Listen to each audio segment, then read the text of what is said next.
도내 사립 유치원들이 개학 연기를 모두 철회해 보육대란은 없었습니다. 하지만 시시각각 변하는 상황에 학부모들이 혼란을 겪기도 했습니다. 새로운 택지에 학교가 들어설 때 학생 수 예측이 번번이 빗나가면서 과밀 학급이 생기고 있습니다. 왜 이런 상황이 반복되는지 취재했습니다. 제2회 전국 동시조합장 선거를 앞두고 연속 보도를 마련했습니다. 오늘은 조합장 선거가 중요성에 비해 깜깜이로 치러지는 이유를 살펴봤습니다. 원주시가 매지 저수지의 농업용수 부족 문제를 해결하기 위해 가동보를 설치합니다. 저수지 주변에는 500m 길이의 둘레길도 새로 조성됩니다.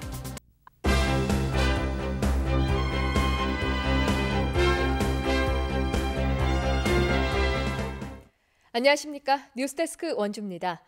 오늘 도내 사립 유치원들이 개학 연기를 모두 철회해서 보육 대란은 없었습니다. 하지만 버스 운행을 하지 않는 등 파행 운영을 한 곳이 있는 데다 시시각각 변하는 상황에 학부모들은 큰 혼란을 겪었습니다. 이재규 기자가 취재했습니다. 춘천의 한 사립 유치원 앞, 유치원 원아들이 부모 손을 잡고 등원합니다. 개학은 하는데 유치원 버스는 운행하지 않는다는 연락을 받았기 때문입니다. 예, 유치원 차량 운행은 따로 안 하셨고, 그래서 저는 이제 지금 자가 등원으로. 다행히 등원은 했지만 학부모들은 시시각각 변하는 상황에 마음을 놓을 수가 없습니다. 이제 어떻게든 빨리 서로 같이 조율을 해갖고 해결을 찾아야 되는데 이게 입장이 서로 틀리니까 그것 때문에 피해보는 건 솔직히 부모 입장이니까 걱정이 많이 될 수밖에 없죠. 현장에는 유치원 개학 여부를 확인하러 온 교육청 직원도 있었습니다. 기습적인 개학 연기 유치원이 있을 것으로 보고 교육청이 96개 도내 사립유치원 전체를 대상으로 현장 확인을 한 겁니다. 정상 운영되고 있고요. 원아들도 제 시간에 맞춰서 오고 있습니다. 다행히 도내 사립유치원 중 개학을 연기한 곳은 한 곳도 없었습니다. 민병희 교육감은 개학 연기를 하지 않은 사립유치원에는 감사의 말을 전했지만 개학 연기 운동을 시작한 한유총에 대해서는 사익 집단이라며 비판의 날을 세웠습니다. 개학을 앞둔 시점에서 우리 아이들을 볼모로 개학 연기라는 초유의 불법 사태를 계획하고 대국민 선전포고를 한 한유총에 대해 분노를 금할 수 없습니다. 강원도 교육청은 앞으로 비슷한 일이 발생할 경우 시정 명령에 이은 고발 조치 등 법적 절차를 강력히 적용하기로 했습니다. 현재 도내에는 96개의 사립 유치원이 있습니다. 3월의 개학 연기 사태는 간신히 모면했지만 이 같은 사태가 언제 또 발생할지 모른다는 점이 학부모와 교육당국의 고민으로 남아 있습니다. MBC 뉴스 이재규입니다. 새로운 택지에 들어선 학교에 학생이 많아서 과밀 학급이 생겨난다는 이야기를 들어보셨을 텐데요. 학교가 생기기 전에 조사하는 학생 숫자 예측이 번번이 빗나가기 때문입니다. 왜 이런 상황이 반복되는지 이병선 기자가 취재했습니다. 올해 처음 문을 연 원주 기업도시의 초등학교. 1학년 10개 반을 비롯해 36개 학급으로 개교했습니다. 입학 또는 전학으로 920여 명이 들어왔습니다. 당초 도교육청이 예상한 840여 명을 훌쩍 뛰어넘었습니다.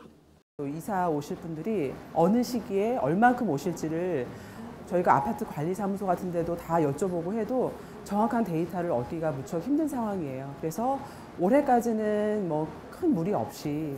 하지만 학기 도중 학생 수에 적지 않은 변동이 예상됩니다. 올 연말까지 기업 도시에 5천 세대가 추가로 입주하기 때문입니다. 현재로선 학생 수가 증가해 학급당 정원을 넘길 가능성이 높습니다.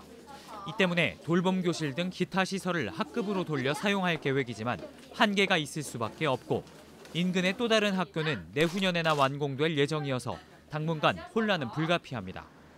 문제는 교육청이 새로운 학교가 생길 때마다 학생 수요 예측에 어려움을 겪는다는 겁니다. 교육청은 주택수 대비 학생 수를 가리키는 학생 유발률을 기준으로 수요를 예측하지만 학군 내의 특성이나 쏠림 현상 같은 외부 요인까지는 잡아내지 못하고 있습니다. 이 때문에 비슷한 지역에 문을 열었더라도 과밀 학급이 발생해 학급을 증설하는가 하면 또 다른 한쪽에서는 정원을 채우지 못하는 일도 나옵니다. 그냥 지금 관리 지역에 원주에 들어왔잖아요. 그러니까 일각에서는 그런 우려도 하셨어요. 지금 이거 너무 과하게 잡아놓은 거 아니냐. 36학급 개교하자마자 36학급 차는 사례가 없는데.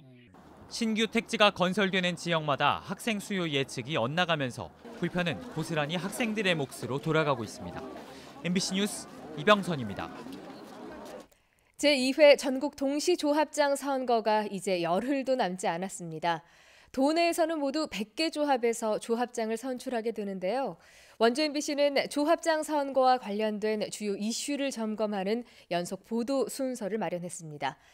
오늘은 먼저 조합장 선거의 중요성을 짚어보고 현장에서는 정작 선거가 깜깜이로 치러지는 이유를 살펴봤습니다. 권기만 기자가 취재했습니다. 선거일이 다가오면서 각 후보들은 본격적인 선거운동을 펼치고 있습니다.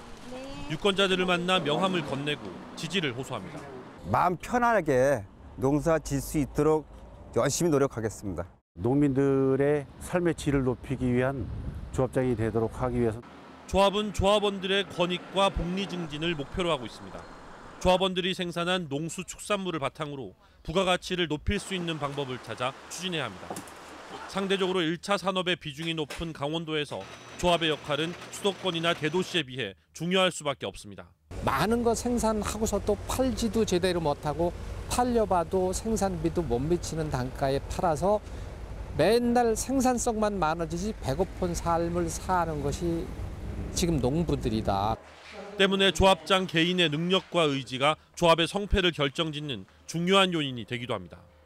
하지만 조합원들이 선거와 관련된 정보를 얻을 수 있는 방법은 매우 제한적입니다. 다른 공직선거에 비해 할 수 있는 선거운동이 상당 부분 제한되기 때문에 유권자 입장에서 후보들의 자질이나 공약, 정책을 비교하기가 어렵습니다. 다 안면으로 해서 해주는 거지. 뭐 그 사람이 뭐 능력이 되냐 안 되냐 그런 것도 뭐 생각들 하겠지만 그런 건 별로 뭐 생각지 않는 것 같아요. 또 선거가 농사가 시작되는 시기에 치러지면서 선거에 대한 관심과 참여율이 떨어질 수밖에 없다는 지적도 있습니다. 조합장 선거가 조합원들의 많은 관심 속에 정책 선거로 치러질 수 있도록 하기 위한 대책 마련이 필요합니다. MBC 뉴스 권기만입니다. 지난 1980년 강원도 고성 앞바다에서 해경 경비정 72정이 침몰해 17명의 승선원이 실종됐습니다. 해경이 침몰 39년 만에 72정에 대한 탐색 작업을 시작합니다. 배연환 기자가 보도합니다. 60톤급 해경경비정 7위정은 지난 1980년 1월 23일 강원도 고성 거진 앞바다에서 다른 경비 함정과 충돌해 침몰했습니다. 해경 9명과 정경 8명 등 모두 17명이나 실종됐지만 수색이나 선체 인양, 사고 원인 규명 등이 제대로 이루어지지 않았습니다. 해경 17명이 승선해 경비 작전 중에 침몰됐던 해경 7위정에 대한 수색 작업이 39년 만에 재개됐습니다.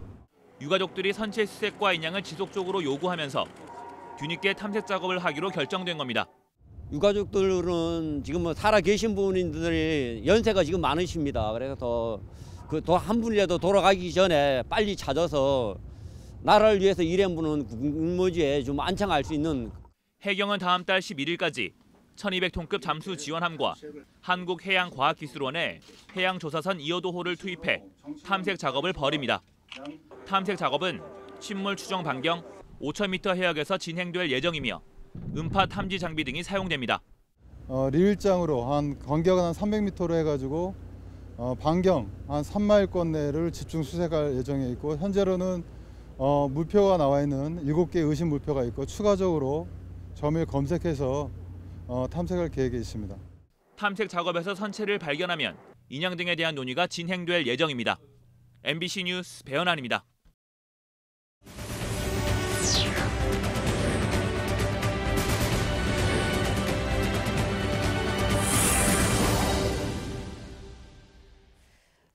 조금 전 뉴스에서 해경 경비정의 이름은 경비정 7위정으로 정정합니다. 다음 뉴스입니다. 원주시가 농업용수 부족 문제 해결을 위해 매지 저수지에 가동 보호 설치를 추진합니다. 원주시는 당초 서곡 저수지를 확장해 매지 저수지 수량을 늘리겠다는 계획이 주민 반대에 부딪히자 매지 저수지에 10억 원의 예산을 들여 높이 10cm, 길이 45m의 가동보를 설치한다고 밝혔습니다. 사업비를 20억 원 이상 절감할 수 있고 15만 톤의 용수를 추가로 확보할 수 있다는 것이 원주시의 계산입니다. 또 저수지 주변에는 500m 길이의 둘레길도 새롭게 조성한다는 계획입니다. 강원도 일대에서 의병을 규합해서 일제에 맞선 민긍호 의병장의 순국 111주기 묘제가 오늘 원주 묘역에서 열렸습니다. 묘제에는 기관단체장과 보훈단체 회원, 국가유공자 등 200여 명이 참석해 민긍호 의병장의 독립투쟁 발자취를 돌아보고 희생정신을 추모하는 제례를 올렸습니다. 민긍호 의병장은 1907년 일제의 국권 침탈에 맞서 정미 의병을 이끌다가 이듬해 순국했으며 정부는 1962년 건국 후은장 대통령장을 추서했습니다. 뉴스데스크 원주를 마칩니다. 고맙습니다.